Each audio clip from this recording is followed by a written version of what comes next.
नमस्कार, मैं डॉक्टर विनीत लाल श्रृंखला यूट्यूब चैनल के इंडियन पॉलिटी के इस सेगमेंट में आप सभी का स्वागत करता हूं। आज हम लोग एक नए टॉपिक को लेकर आप सबके सामने आए हैं, जो कि कल Supreme Court, honourable Supreme Court ने एक लैंडमार्क डिसीजंस दिया है related to Election Commission of India. Bharat के निर्वाचन आयोग से संबंधित कल उच्चतम न्यायालय ने एक ऐतिहासिक फैसला दिया है, जिसके बाद चुनाव आयुक्त और मुख्य चुनाव आयुक्त के अपॉइंटमेंट और उससे जुड़े हुए बहुत सारे मुद्दे जो हैं वह चेंज हो गया है। और इसलिए कल से ही आप सभी ने देखा होगा न्यूज़पेपर से लेकर टीवी डिबेट्स में कि बहुत सारी चर्चाएं चल रही है।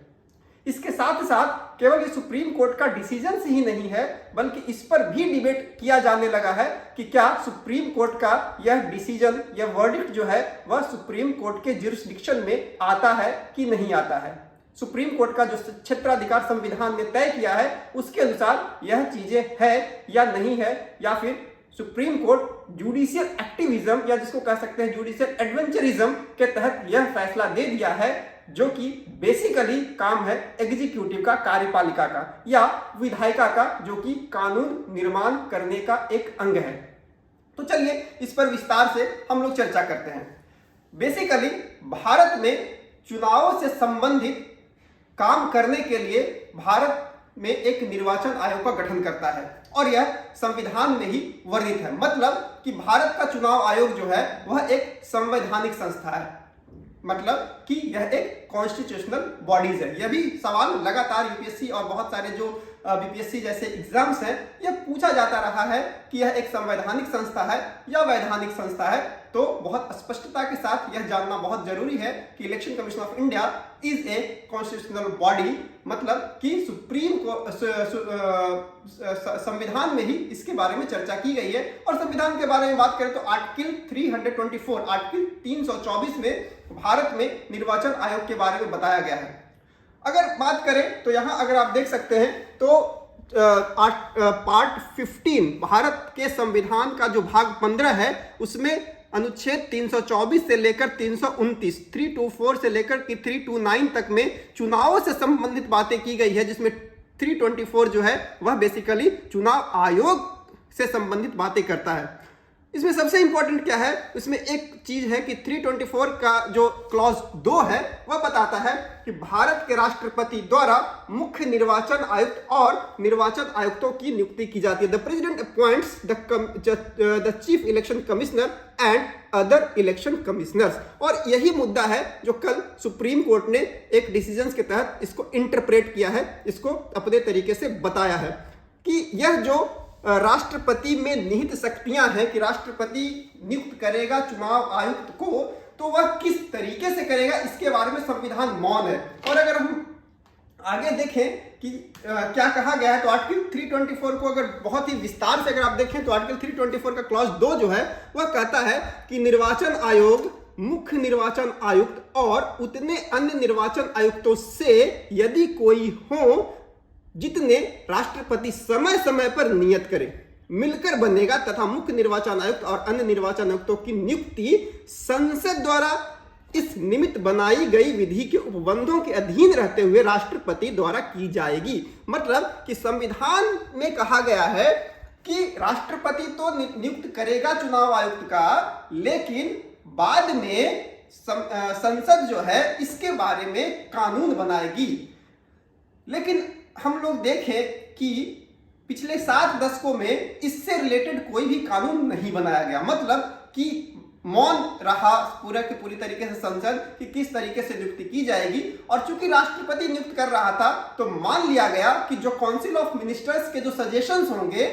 मंत्रिपरिषद के जो सलाह होगा, उसके अनुसार ही भारत का जो निर्वाचन आयुक्त है वह नियुक्त किया जाता अभी तक रहा है। और इससे रिलेटेड बहुत सारे रिकमेंडेशंस भी होते रहे हैं, खास करके जो सेकंड एआरसी है, एडमिनिस्ट्रेटिव रिफॉर्म्स कमेटी जो दूसरा था, उसने भी इस पे बातें उठी थी और उसने स्पष्ट रूप से कहा था कि कॉलेजियम सिस्टम होना चाहिए। कॉलेजियम सिस्टम मतलब कि एक कमेटी का गठन किया जाना चाहिए और वह तय करे कि निर्वाचन आयुक्त किस तरीके से बनाया जाएगा, निर्वाचन आयुक्त कौन बनेंगे। लेकिन अभी तक इस बारे में बहुत ही स्पष्ट तरीके से था कि जो लॉ मिनिस्ट्री है, लॉ मिनिस्ट्री कुछ नामों को पैनलिस्ट करके वह प्रधानमंत्री को भेजते थे और प्रधानमंत्री राष्ट्रपति को सजेस्ट करते थे कि कौन भारत का निर्वाचन आयुक्त होगा। अगर बात करें इलेक्शन कमीशन के बारे में, तो इलेक्शन कमीशन को जो ड्यूटीज दिया गया है संविधान के अनुसार, जो चुनाव कराने के बारे में उसको बताया गया है, तो मुख्य रूप से चुनाव आयोग जो है वह 6 तरीके के इलेक्शंस कंडक्ट करता है भारत में। पहला, भारत का राष्ट्रपति का इलेक्शन, भारत का उपराष्ट्रपति का इलेक्शन, लोकसभा का, राज्यसभा का, राज्यों के जो विधानसभाओं के जो इलेक्शंस होते हैं, और जिन राज्यों में विधान परिषद है, स्टेट लेजिस्लेचर है। आपको पता होगा कि भारत में केवल कुछ ही राज्यों में विधान परिषद का गठन किया गया है, तो जहां भी स्टेट लेजिस्लेचर है, विधान परिषद है, उसके इलेक्शंस भी इलेक्शन कमीशन कंडक्ट करता है। ECI, election Commission of India, conduct करता है इन 6 का। बाकी जो इलेक्शंस हैं, चाहे वो पंचायत के इलेक्शंस हो या फिर उसके नगर निगम के इलेक्शंस हैं, वह आपको पता होना चाहिए कि वह स्टेट इलेक्शन कमीशन कंडक्ट करता है। जो राज्यों का जो चुनाव आयोग है वह उसका इलेक्शन कंडक्ट करता है। तो चुनाव आयोग से संबंधित अगर आप बात देखें, तो जैसा कि आप 324 में आप देखे होंगे कि कहा गया है कि कितना जो चुनाव आयुक्त एक होंगे या वह एक से ज्यादा होगा, उसके बारे में बहुत स्पष्ट तरीके से नहीं कहा गया है। उसमें केवल यह कहा गया कि एक या उससे ज्यादा भी हो सकते हैं, राष्ट्रपति समय समय पर उसको बदल भी सकते हैं। तो अगर आप देखेंगे तो 25 जनवरी 1950 को ही चुनाव आयोग का गठन किया गया था, जबकि आपको पता होगा कि 26 जनवरी 1950 को संविधान लागू हुआ, मतलब एक दिन पहले ही चुनाव आयोग एग्जिस्टेंस में आ गया था। और इसलिए भारत में 2011 के बाद से राष्ट्रीय मतदाता दिवस, नेशनल वोटर्स डे जो है, वह भी 25 जनवरी को इसलिए ही मनाया जाता है कि उस दिन चुनाव आयोग का गठन किया गया था। तो मतलब कि उस दिन से लेकर के 1989, आपको ध्यान रखना है कि 16 अक्टूबर 1989 तक भारत में एक सदस्यीय चुनाव आयोग था, मतलब केवल एक ही मुख्य चुनाव आयुक्त हुआ करते थे। लेकिन 16 अक्टूबर 1989 के बाद यह एक सदस्यीय जो चुनाव आयुक्त थे उनको बदल करके त्रिसदस्यीय कर दिया गया, मतलब कि अब 3 सदस्यों को उसमें रखा गया, एक मुख्य चुनाव आयुक्त और बाकी जो 2 थे वह चुनाव आयुक्त कहलाए, एक चीफ इलेक्शन कमिश्नर और बाकी जो 2 थे वह इलेक्शन कमिश्नर कहलाए। 1989 इसलिए भी इंपॉर्टेंट है कि आपको ध्यान रखना चाहिए कि 1989 में एक संवैधानिक संशोधन किया गया था और उस संवैधानिक संशोधन में भारत में वयस्क मताधिकार का जो उम्र था उसको घटा दिया गया था। पहले वयस्क मताधिकार का उम्र 21 वर्ष था, मतलब कि 21 वर्ष कम से कम होना चाहिए कि लोग वोट कर सके, उसको घटा करके 1989 में 18 वर्ष कर दिया गया। तो 18 से 21 वर्ष के बहुत सारे जो मतदाता थे 1989 में जुड़े और इसलिए काम को सुचारू रूप से चलाने के लिए उस चुनाव आयोग को त्रिसदस्यीय बना दिया गया। बाद में 1 जनवरी 1990 तक इनका कार्यकाल रहा और 1 जनवरी 1990 से लेकर 1993 तक फिर से वह एक सदस्यीय ही चुनाव आयुक्त बना रहा। लेकिन 1993 में फिर से सरकार ने चुनाव आयोग को त्रिसदस्यीय बना दिया और 1993 से लेकर आज तक जो चुनाव आयोग काम कर रहा है वह त्रिसदस्यीय एक चुनाव आयुक्त के रूप में काम कर रहा है, मतलब कि 3 सदस्य वहां होते हैं, 2 चुनाव आयुक्त के रूप में काम करते हैं और एक जो उसमें होता है वह मुख्य चुनाव आयुक्त कहलाते हैं, चीफ इलेक्शन कमिश्नर कहलाते हैं। तो यह एक पूरा का पूरा अभी के हिसाब से अगर आप देखेंगे तो वर्तमान में ऐसी स्थिति है। अब देखते हैं कि सुप्रीम कोर्ट का वर्डिक्ट जो है वह बेसिकली इसको कैसे प्रभावित करता है। तो सुप्रीम कोर्ट का जो वर्डिक्ट है, बेसिकली अगर केस का नाम आपको जानना है तो इसका केस का नाम है Anoop Varnwal versus Union of India. Anoop Varnwal versus Union of India case है जिसके तहत कल यह फैसला आया है। यह जो केस है यह बहुत ही रिसेंट केस है, मतलब कि यह 2015 में उत्तर प्रदेश के एक एडवोकेट अनूप वर्णवाल ने जो कि नियुक्ति से संबंधित बातें जो 324 में किया गया था उसके तहत वह सुप्रीम कोर्ट गए कि उनका मानना था कि जो संसद को बताया गया है कि संसद कानून बनाएगा कि किस तरीके से चुनाव आयुक्त की नियुक्ति की जाए, उसके बारे में संसद ने कोई कानून नहीं बनाया है। तो उसी के लिए वह सुप्रीम कोर्ट गए कि इसके लिए सरकार को या फिर संसद को वह एक रूलिंग दे कि जल्दी से जल्दी इसके लिए तहत कानून बनाए। और इसलिए 2018 में जो 2 सदस्यीय खंडपीठ था, जो 2 जजेस बेंच था, उसने उसको बड़े बेंच में ट्रांसफर कर दिया, क्योंकि ये संवैधानिक मसला था, क्योंकि ये कॉन्स्टिट्यूशनल प्रोविजंस के तहत इसको किया जाना था। इसलिए जो 2 सदस्यीय खंडपीठ सुप्रीम कोर्ट का इस पे सुनवाई कर रहा था, वो 2018 के बाद 5 सदस्यीय खंडपीठ उस पर निर्णय करने लगा, सुनवाई करने लगा। और आपको पता होना चाहिए कि संवैधानिक मामले जितने भी होते हैं, जितने भी कॉन्स्टिट्यूशनल जो प्रोविजंस होते हैं, अगर उस पर कोई सुनवाई सुप्रीम कोर्ट में किया जाता है, उसको संवैधानिक पीठ कहा जाता है, उसको कॉन्स्टिट्यूशनल बेंच कहा जाता है। और कॉन्स्टिट्यूशनल बेंच में मिनिमम 5 जजेस के होने बहुत ही जरूरी होता है, 5 जज का उसमें होना बहुत जरूरी होता है। और इसलिए यह जो केस है वह एक कॉन्स्टिट्यूशनल बेंच को ट्रांसफर कर दिया गया था, और इसलिए यह एक कॉन्स्टिट्यूशनल मैटर भी हो गया। यह 4 बातों को कल डिसाइड किया, 4 बातों को बहुत इंपॉर्टेंट रूप से बताया जो सुप्रीम कोर्ट का वर्डिक्ट है। पहला, अपॉइंटमेंट से संबंधित इसने सुप्रीम कोर्ट ने बहुत ही स्पष्ट रूप से कहा कि चूंकि संसद ने इसके तहत कोई कानून अभी तक नहीं बनाया पिछले 7 दशकों में, तो एक कह सकते हैं कि एक वैक्यूम की स्थिति हो गई है, कॉन्स्टिट्यूशनल वैक्यूम की स्थिति हो गई है। और इस शून्यता को भरने के लिए अब जो है इसके बाद से एक कमेटी का निर्माण किया जाएगा, और वही कमेटी राष्ट्रपति को सलाह देगा, और राष्ट्रपति उसके बाद चुनाव आयुक्त की नियुक्ति करेगा। और वह जो कमेटी होगा वह 3 सदस्यीय कमेटी होगा, जिसमें भारत के प्रधानमंत्री होंगे, जो कि अपोजिशन लीडर होगा, लोकसभा का अपोजिशन लीडर होगा, और तीसरा chief justice of the supreme court. मतलब कि यह 3 सदस्यीय दल, जो 3 सदस्यीय जो समिति होगा, वह चुनाव आयुक्त के बारे में सलाह देगा राष्ट्रपति को, और राष्ट्रपति उसके बाद उसी नाम को चुनाव आयुक्त के रूप में उसकी नियुक्ति करेगा। तो पहले केवल काउंसिल ऑफ मिनिस्टर्स के सलाह पर जो राष्ट्रपति अभी तक चुनाव आयुक्तों की नियुक्ति की जाती थी, अब सुप्रीम कोर्ट के वर्डिक्ट के बाद इसमें क्या हो गया कि अब 3 सदस्यीय समिति इसकी नियुक्ति के लिए परामर्श देगी। पहला, उसमें भारत के प्रधानमंत्री होंगे, दूसरे अपोजिशन लीडर होंगे लोकसभा के, और तीसरे सुप्रीम कोर्ट के चीफ जस्टिस होंगे। इन तीनों को मिला करके जो समिति बनेगी वह राष्ट्रपति को सलाह देगा। तो यह बहुत ही एक इंपॉर्टेंट फैसला है। क्यों फैसला इंपॉर्टेंट है? क्योंकि चुनाव आयोग को माना जाता है कि फ्री एंड फेयर इलेक्शंस के लिए उसको मैंडेट दिया गया है, और अभी तक सरकार केवल उसकी नियुक्ति प्रक्रिया में भाग लेती थी, लेकिन अब इसमें सुप्रीम कोर्ट और अपोजिशन लीडर्स को भी रखने से कहीं ना कहीं यह दिखाने की कोशिश की गई है कि एक बैलेंस को बनाया रखा जाए। दूसरा एक इंपॉर्टेंट विषय यह भी आ रहा था कि चूंकि फंड से रिलेटेड जितने भी मैटर्स होते थे, तो यह इंडिपेंडेंट इसके पास फंड नहीं था, कंसोलिडेटेड फंड से इसको पैसे नहीं दिए जाते थे, जो भारत के संविधान में संचित निधि जिसको कहा जाता है। और यह जो भी फंड रिक्वायरमेंट चुनाव आयोग को होता था, वो बेसिकली लॉ मिनिस्ट्री से वह डिमांड करते था, और लॉ मिनिस्ट्री इसको फंड देता था, और उसके बाद वह अपने क्रियाकलाप चलाता था। लेकिन सुप्रीम कोर्ट ने इसमें स्पष्ट रूप से कल के वर्डिक्ट में कहा कि कंसोलिडेटेड फंड से इंडिपेंडेंट फंड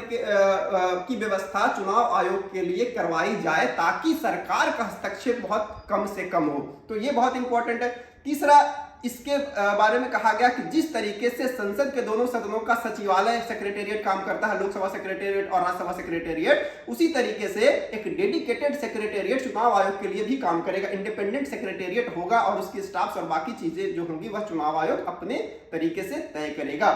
और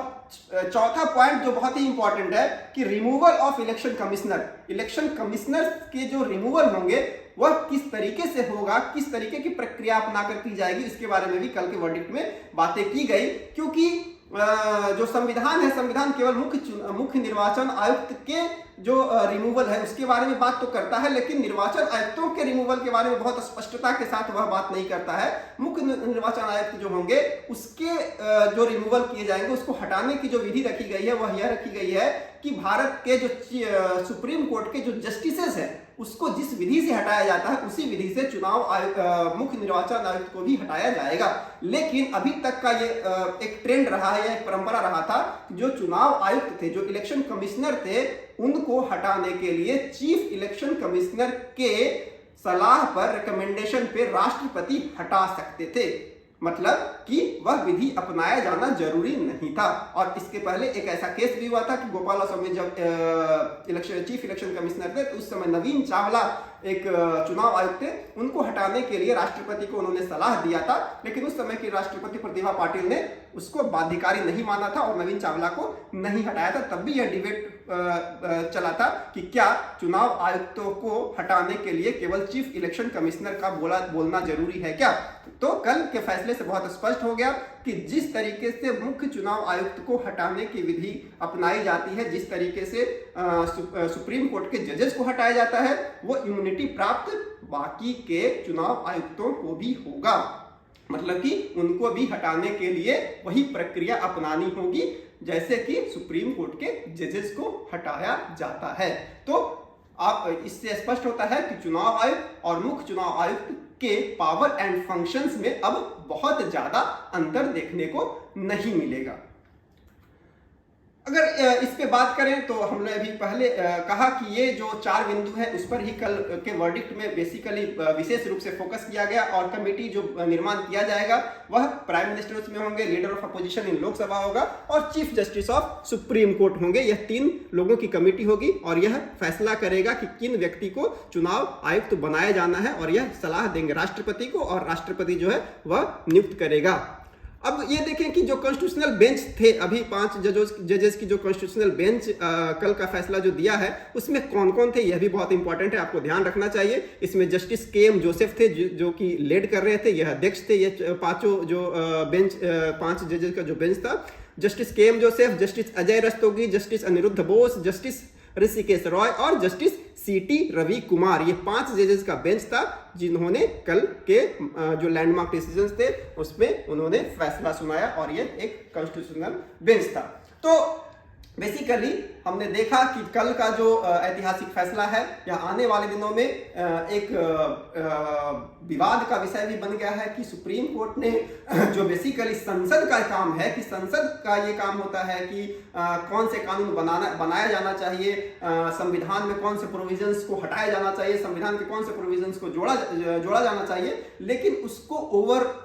रीच करते हुए एक्टिविज्म के थ्रू, जो जुडिशियल एक्टिविज्म जिसको कहा जाता है, न्यायिक सक्रियता जिसको कहा जाता है, उसके थ्रू सुप्रीम कोर्ट ने खुद ही बता दिया है कि इस तरीके से चुनाव आयुक्तों की नियुक्ति की जानी चाहिए। लेकिन ध्यान रखने वाली बात यह है कि कल के डिसीजंस में यह भी कहा गया है कि यह तब तक रहेगा जब तक कि संसद इस पर कानून नहीं बनाती है। मतलब कि अगर संसद इस पर किसी तरीके का कानून बना देती है तो यह जो फैसला है वह अपने आप ही खत्म हो जाएगा। तो बेसिकली सुप्रीम कोर्ट का मानना था कि जो कॉन्स्टिट्यूशनल वैक्यूम क्रिएट हो गया पिछले 7 दशकों में, जो कि संविधान में बताया गया था कि संसद को कानून बनाना चाहिए, लेकिन संसद ने चूंकि कानून नहीं बनाया है और बहुत सारे ऐसे विषय आ रहे थे, बहुत सारे ऐसे केसेस आ रहे थे जिसके तहत यह फैसला लिया गया है। तो आने वाले दिनों में यह देखना होगा कि जो पार्लियामेंट और सुप्रीम कोर्ट के बीच में जो कंट्रोवर्सीज बहुत दिनों से चल रहे हैं, इनफैक्ट सरकार और सुप्रीम कोर्ट के बीच में जो कन्फ्लिक्ट्स और कंट्रोवर्सी चल रहे हैं, वह इस फैसले के बाद क्या बढ़ाएगा या कहीं ना कहीं दोनों के बीच में एक संतुलन की स्थिति बनेगी। तो जुडिशियल एक्टिविज्म से रिलेटेड हमने पहले भी एक वीडियो बनाया था, इस के हम लोग डिस्क्रिप्शन में भी उसके लिंक हम लोग डाल देंगे कि जुडिशियल एक्टिविज्म बेसिकली क्या है, कौन कौन से ऐसे मुख्य केसेस जुडिशियल एक्टिविज्म के हुए हैं जिसके को देखकर आप बहुत अच्छे तरीके से इसको समझ सकते हैं, इसको जान सकते हैं। इससे रिलेटेड किसी भी तरीके के आपके ओपिनियन है, किसी भी तरीके के आपके क्वेश्चन है, क्वेरी है, तो आप जरूर कमेंट बॉक्स में करें और